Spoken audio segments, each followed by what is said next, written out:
Hi, Warriors of Sanctuary. This is Mistress Yoda. I want to talk about the new update that's slated to come out tomorrow.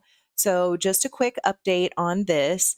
We will be starting the Battle Pass 25, the Iron Gambit.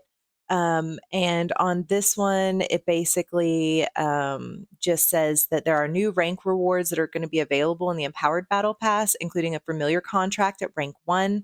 Rotating cosmetics can be obtained from the Battle Archive shop for owners of the Collector's Empowered Battle Pass.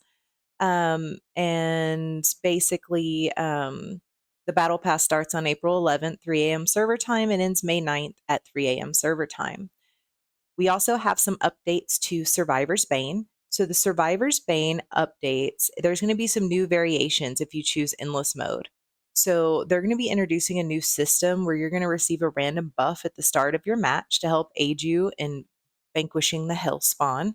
They're also introducing two new hellishly augmented versions of Survivor's Bane, which greatly will increase the overall challenge of it. There's one that's going to be called Legions in Survivor's Bane, and what that one will do is it'll increase your enemy spawn rate by 100%, but you'll get 50% more experience than normal when you're playing in that one. Then you have Stampede that's going to be introduced. It's another mode you can choose from, and that will increase the enemy density by 50% and the enemy movement speed by 25%. There will be new achievements to unlock once you've mastered the new modes. So if you partake in, use these new modes, you'll get increased rewards and things like that. So we're going to be seeing that new change to Survivor's Bane in this update. We're also going to have a different view of the event center. When we click on events, it's going to look different now. And so the all new event center is going to give you increased rewards for your various exploits in Sanctuary on a regular and rotating basis. So we're going to see the first cycle of this is going to begin April 19th and last till May 21st. So we'll play through the limited time events to earn more rewards. If we finish the task and conquer the legions of the burning hells, we'll earn these things called Seals of Triumph. And those will reward you in kind for the sheer number of deeds you can attribute to your name. So basically, there's a list of events that are going to be in the Seals of Triumph, and you'll see that on the bottom left side of your events tab. You're going to participate as you normally would in those events to earn the rewards. The more of the events listed you complete, the more spoils shall be yours. Some of the things you can earn through this are 1-star legendary gems, normal gems, telluric pearls, legendary items, avatar frames, and experience keys. So we're going to see those changes to Event Center and have this new Seals of Triumph. And then we will have Wild Brawl will come back. So of course, your Wild Brawl event. So it's a limited PvP event that's going to last from April 12th through April 19th, so 3 a.m. server time to 3 a.m. server time on those dates. The players will start at level 1 and work together in teams of 6 to explore an expansive map and endure to become the last surviving team. So you're going to equip discovered gear, gain experience to strengthen your power, and slay everything in sight to win the battle. This is an arena-style game mode, and that'll end when one team has outlasted the others to make their eternal mark on Sanctuary. And there is an additional article about Wild Brawl that you can read if you go to the Blizzard site. And then, of course, we talked about Survivor's Bane and how this is going to come April 19th to April 26th. And you're going to be able to do those, new modes and things like that. As you move throughout the map, any skills you have equipped are going to automatically be cast for you. So that'll be helpful. Every time you level up, you'll be presented with the option to equip yet another skill, and up to 6 total can be equipped. So the skill you're presented with can be from any class, regardless of your character's class, or it'll let you upgrade and equip skills. So it'll let you use all different kinds of skills that maybe you don't normally get to use. And then we'll have Alley of Blood. So the quarreling forces threaten to desecrate hallowed grounds, making a point in the conflict between the forces of the Shadows and Immortals, demolish opposing sentry towers, and dismantle the enemy's team base of operations by shattering their crystal heart. Imbue your adventurer with specialist skills for a tactical advantage, and guard and bolster your champion's marks to claim the day. That will also run April 19th to April 26th.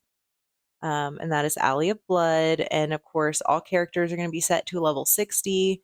The rank of all legendary gear and set gear get set back to 1. The rank for all legendary gems in your character automatically gets set to 10 when you play that. So that's an interesting caveat. Remember that when you play Alley of Blood, all your legendary gems equipped are automatically going to be set to a power of 10, but you're going to lose all the buffs from any of your gear, going to be set back to level 1. You get all your bonuses are disabled as far as resonance, clans and warbands, normal gems and charms, Helicree bonuses, stances, paragon specializations. So really all you're going to have in this Alley of Blood is you're going to have whatever legendary gems you have equipped. That's the key, is having the right set of gems. Of course, we're going to have a new round of Shady Stock from April 13th to April 20th. And then here's one cool thing. You know how they're talking about they're bringing the new class, right? So any legendary items that you earn from terrorists, oblivion pillars, hellslayer bounties that have class specific affixes will update now whenever you change classes.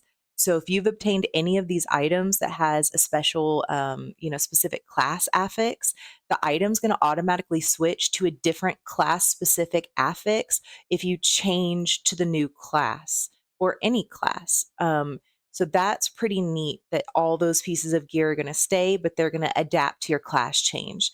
The affixes are directly tied across classes. An affix on one class will always update to the same affix on a different class. So, for instance, if you're wizard, it'll change to and you have ice armor, that will change to barbarian whirlwind. There's this graph. So I'll put that up so we can look at that together.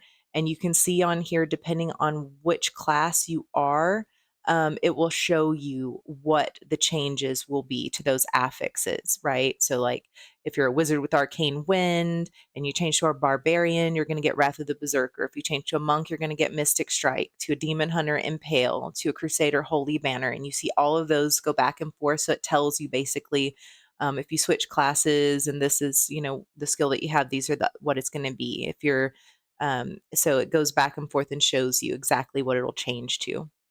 So that chart's helpful. And then we have for players that lose a battleground match after a teammate gets removed from an activity or disconnection, you get compensated for the loss of the match with a slight reimbursement of your overall points now. The Necromancer is getting legendary affix changes. So the cooldown for the Corpse Lance Emperor of Worms legendary affix effect, that's a mouthful, has been increased from 3 to 6 seconds. When striking an enemy, they'll only be affected by the immobilizing effect every 6 seconds instead of every 3. Corpse Lance now also reduces the movement speed of any enemies it strikes and immobilizes to prevent any dash skill for any enemy hit by a lance 4 times for 4.8 seconds. And so basically, that's what you get there. And then we have item stack inventory changes. So now certain items will stack to higher amounts per space in your inventory to save space. So the items that are going to stack further are aspirant keys. Their little slot is going to increase from being 99 keys a slot, and then it takes a new slot for 99 new slot. Now you're going to be able to have 9,999 aspirant keys in a single slot, which is fabulous. The same with Crest. Instead of having them all taking everything up, if you have Crest in there, instead of 99, you're going to be able to have them 9,999 Crest for the Elder Rifts in one slot. And then the upgrade material, so your scrap metal, instead of taking up multiple slots now, it before had the 9,999 per slot, and now it's going to be 99,999 per slot. So that'll help clean up your inventory quite a bit. So that's coming as well.